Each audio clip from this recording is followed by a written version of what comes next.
Hi folks, you join me today for an event with the Ferrari Owners Club. We're going to go on the run that they call Fruity, first run out of the year. Fruity.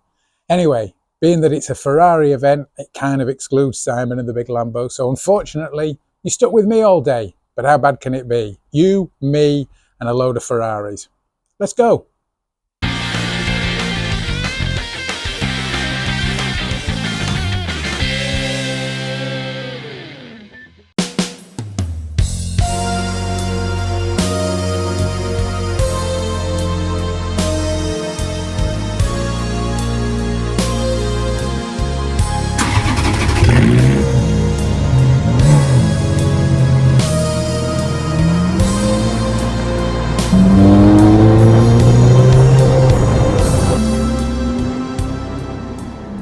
So, we're on our way to Fruity, first run out of the year with the Ferrari Owners Club.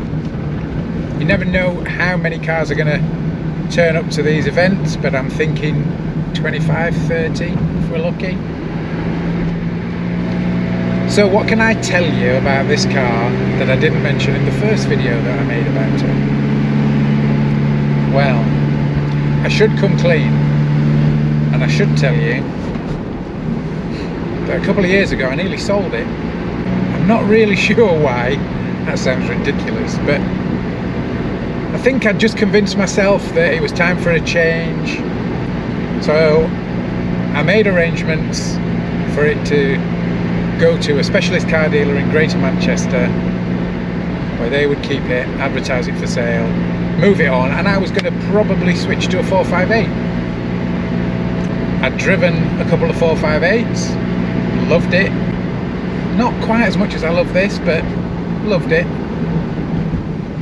Anyway, as soon as this car went, as soon as the garage was empty and this car was up for sale, didn't feel right. I knew I'd made a mistake. People showed interest, offers came in, and I found reasons to turn them down. Like I say, it just felt wrong.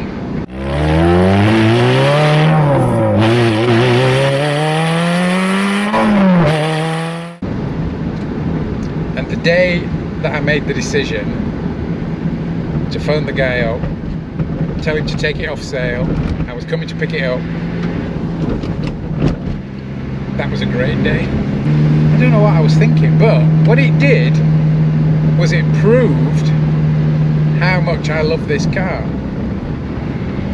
It absolutely cemented that this was a keeper, because I couldn't live without it. And the day I picked it up, you know that day when you go and pick up a new car and you are full of excitement, but you're also a little bit trepidatious because maybe you've bought a pup, maybe it's going to break down on the way home, maybe it's going to be a money pit.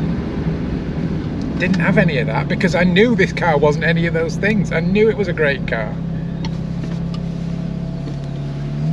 I knew it wasn't going to cause me any problem, but I was still super excited to get in it and drive it again. Anyway, like I say, that cemented the fact that it's a keeper.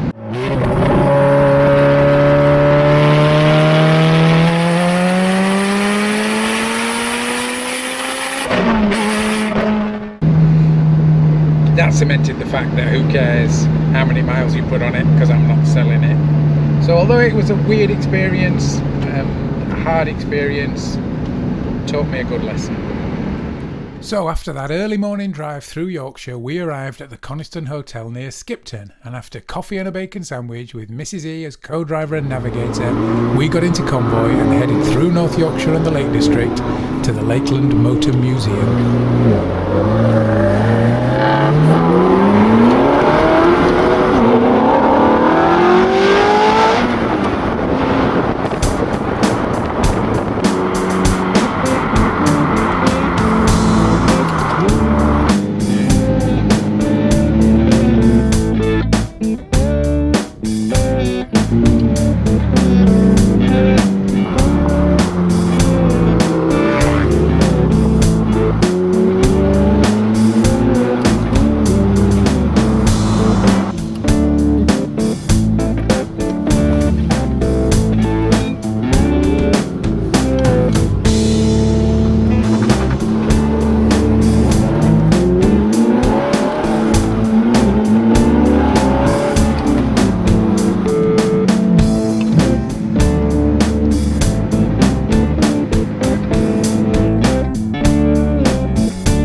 Because it was Drive It Day, a charity event designed to raise money and get people out in their daft cars, the car park was full of interesting motors and obviously a healthy sprinkling of Ferraris.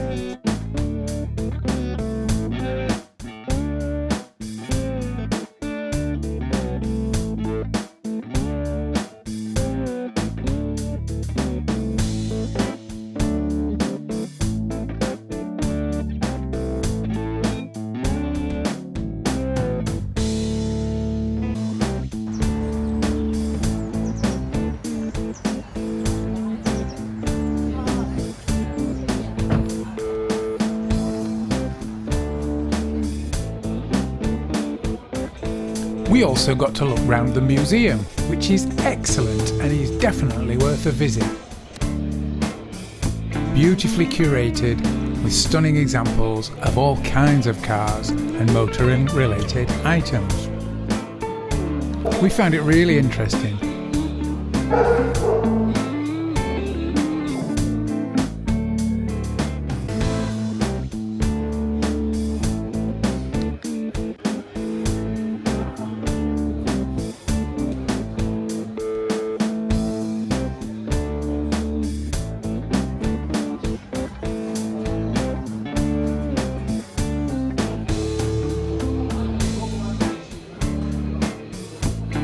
So after a look at the separate hall dedicated to Sir Malcolm Campbell's land speed records, it was time to head back to the Coniston Hotel, via a different route obviously.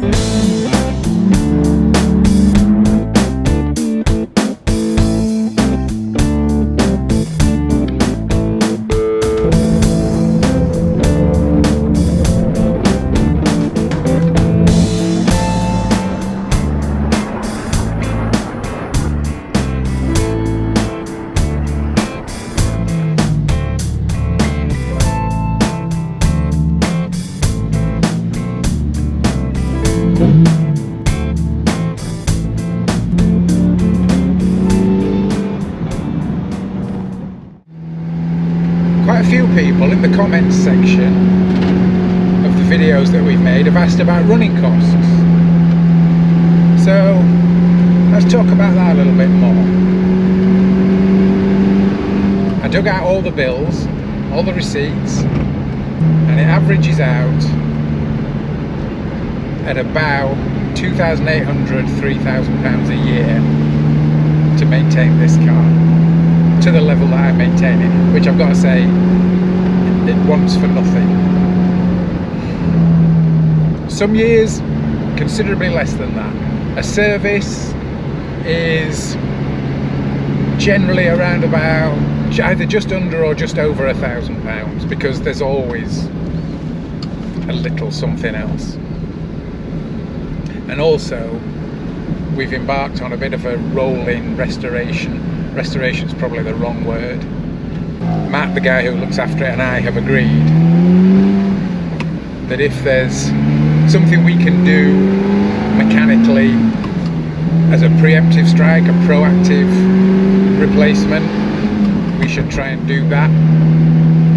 And also aesthetically, if there are things that are looking a little bit tatty, maybe we pick one or two per service and do those as well to keep it looking at its best. Roughly £3,000 a year, because some years are a lot more. I'm looking at you, clutch. That was a big one. It had a clutch, it had a service. It wasn't just a standard service, there was some other bits and bats. That was an £8,000 bill. Oh, 8 grand. But, and here's the magical thing about this car, and maybe, well, other cars that you know what I'm talking about, we're all the same. When we love our cars, it's never too much, is it? When you get a bill like that, it's hard not to feel a little bit like, oh, can I justify this? Maybe should we sell it? This is ridiculous.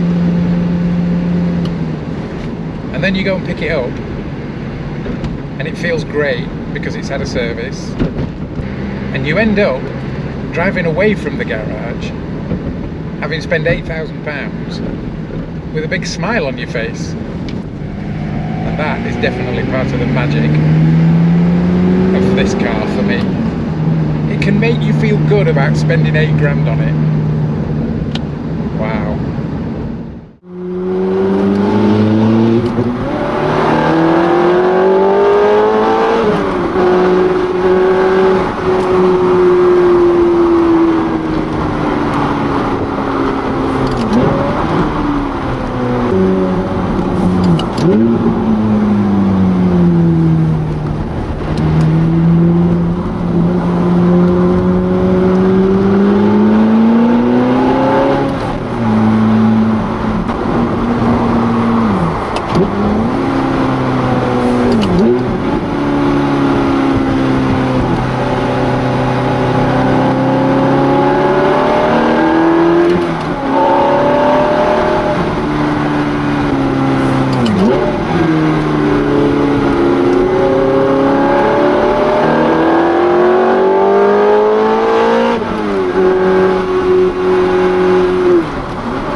So after a great day driving in a convoy of some 25 Ferraris, we arrived back at the hotel, along with everyone else.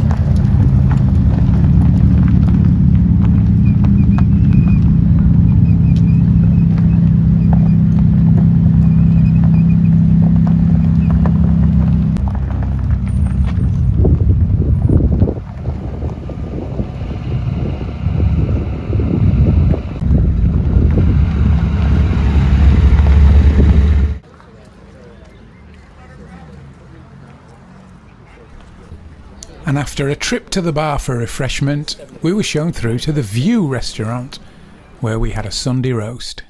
The perfect end to a great day. So we're safely back where we started, 10 hours later, in the garage. I hope you enjoyed spending the day today with me and the Ferrari Owners Club, and I will see you, along with Simon, soon enough for another episode. Thanks for watching.